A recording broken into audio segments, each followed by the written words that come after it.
The Stockbroker's Clerk by Arthur Conan Doyle. Narrated by Peter Silverleaf. Shortly after my marriage, I had bought a connection in the Paddington district. Old Mr. Farquhar, from whom I purchased it, had at one time an excellent general practice, but his age and an affliction of the nature of St. Vitus's dance, from which he suffered, had very much thinned it.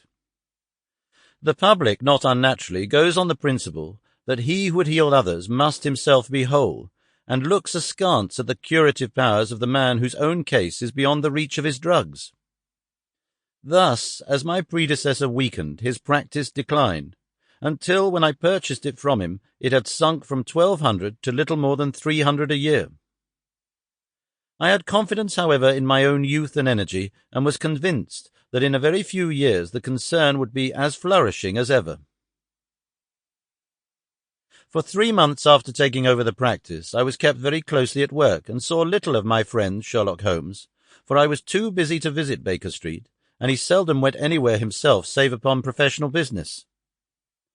I was surprised, therefore, when, one morning in June, as I sat reading the British Medical Journal after breakfast, I heard a ring at the bell, followed by the high, somewhat strident tones of my old companion's voice. "Ah, my dear Watson," said he, striding into the room, "I am very delighted to see you. I trust that Mrs. Watson has entirely recovered from all the little excitements connected with our adventure of the sign of 4. "Thank you. We are both very well," said I, shaking him warmly by the hand.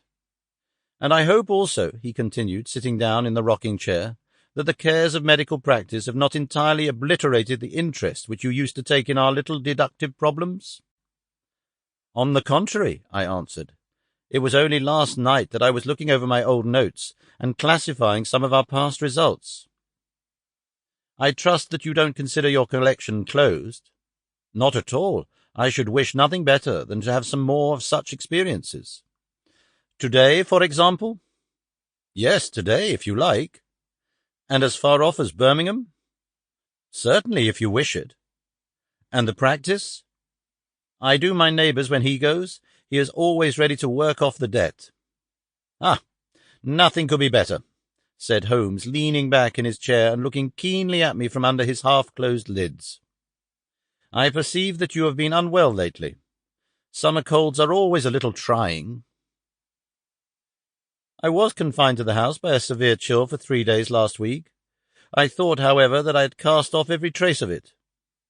"So you have. You look remarkably Sample complete. Ready to continue?